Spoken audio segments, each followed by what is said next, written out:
Hey, what's good everyone? You already know what it is. It's your boy the 12th man giving you guys another gameplay commentary today. I hope you guys are having a wonderful day so far. Today in the background, you'll be seeing some Destiny Crucible gameplay.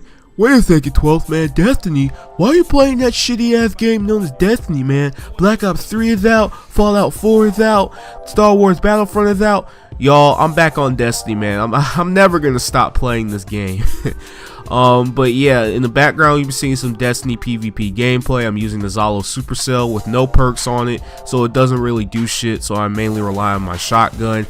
Very rusty gameplay. I've been playing a lot of Call of Duty lately, but you know, I'm starting to get back into the swing of things with Destiny. But yeah, that's what you'll be seeing in the background. Hopefully you guys enjoy.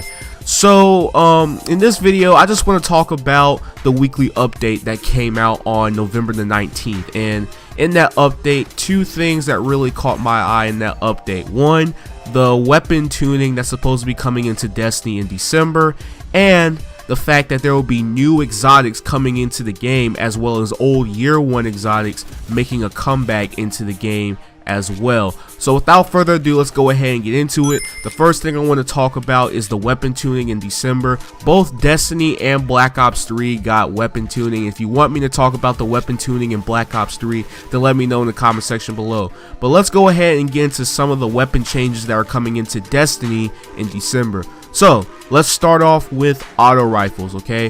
The 2.0 update brought auto rifles back into the competitive PvP space as an option. Sure it did. However, we find that they are still occasionally losing to pulse rifles at close range. Based on that data, autos are coming up a tiny bit to help them fulfill their intended role. Here are some of the goals. Auto rifles are optimal at close to medium range. Auto rifles can effectively compete against pulse rifles in PvP.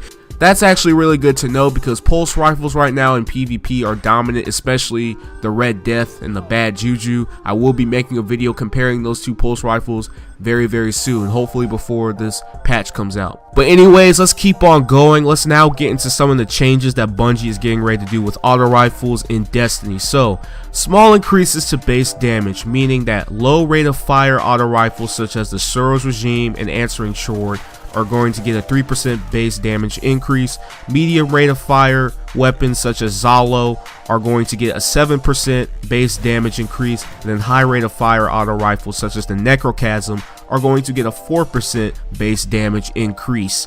So yeah, I'm really glad Bungie is addressing this. They should have addressed this a long ass time ago.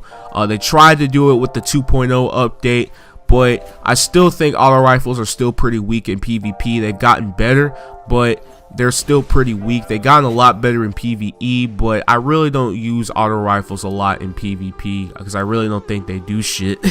But maybe after this patch they will be, you know, a lot better, and maybe they can go back to being the most dominant weapons in the Crucible. I mean, who knows? I mean, maybe we can go back to the vanilla times of Destiny where auto rifles were king.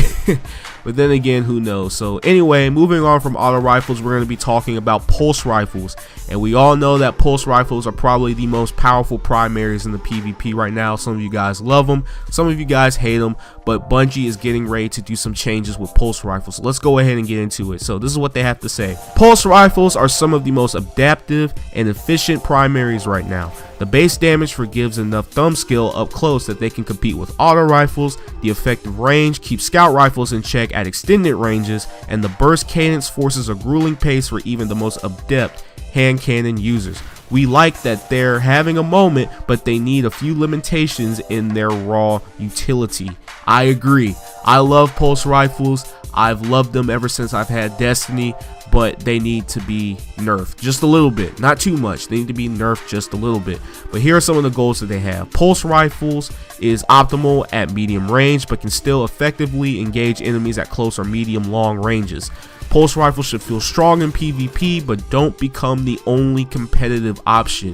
Bungie is trying to make the Crucible a lot more balanced. They want to see people use more auto rifles and hand cannons and stuff like that. So here are a few of the changes that are coming in to Destiny for pulse rifles. So reduce base damage. Low rate of fire pulse rifles such as the Messenger and Spare Change, they are getting a 9% base damage reduction. Medium rate of fire pulse rifles such as the Hawksaw and Red Death 8% base damage reduction. High rate of fire pulse rifles such as Bad Juju, 8% base damage reduction. And then high rate of fire pulse rifles like the Grasp of Maroc, 2% base damage reduction. Reduces damage fall off to start between auto rifles and hand cannon ranges. A low range pulse rifle will have shorter damage fall off than an average hand cannon, and then the high range pulse rifle will have farther damage fall off than an average hand cannon. So they are really doing some tweaking with pulse rifles, and I'm happy to hear this because pulse rifles are really the only primaries I see in PvP at the moment, especially Red Death. That thing is a fucking god. I've been using it for a while now and I absolutely love it, but things need to happen, things need to be changed. So yeah, I don't think this will be the death of pulse rifles, but you know, they won't be as powerful as they used to be in December.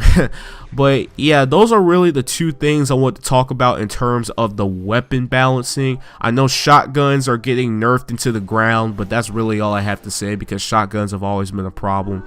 They've been a problem for a while now, so if you want to see the rest of the weekly update, I will link it in the description below for you guys to go check it out. Now guys, before I wrap up this video, I do have one more thing to share regarding the weekly update for Destiny. Now Bungie has announced that they are going to bring in more exotics into Destiny. Now some of these exotics are going to be new year 2 exotics coming into the game.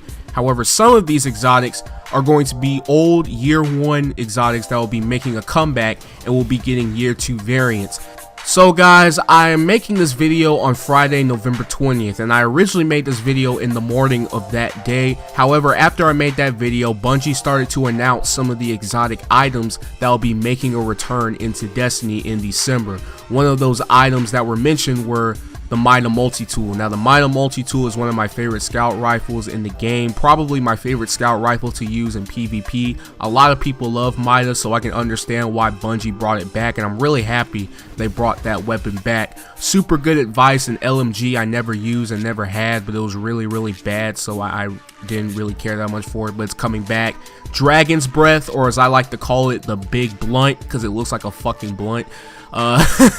It's getting a year 2 variant in Destiny. Plan C is coming back, and a few armor pieces are also returning, like Pepperdine Greaves, Armamentarium, which I really wanted to come back, and Nothing Manacles, a very powerful gauntlet for warlocks that is also making a return into year 2.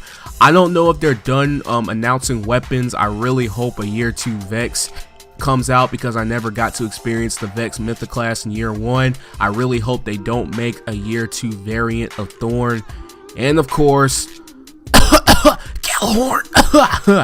But yeah, Bungie announced some of the year 1 exotics that will be making a return into Destiny in December, and let me know in the comment section below, are you excited for the old year 1 exotics coming back into the game, and what year 1 exotics that are not in the game currently that you want to see make a return in year 2. But yeah guys, that's basically it for this video. I just want to let you guys know what I thought about the whole weapon balancing and the new exotics coming into Destiny. If you liked the video, please hit the like button. Let's try to get this thing up to 15 likes or more. That would be highly appreciated. Let me know in the comment section below what you guys think about this video. Subscribe for more Destiny videos and videos on other games, and I will catch all of you guys on the flip. Thanks for watching. Peace.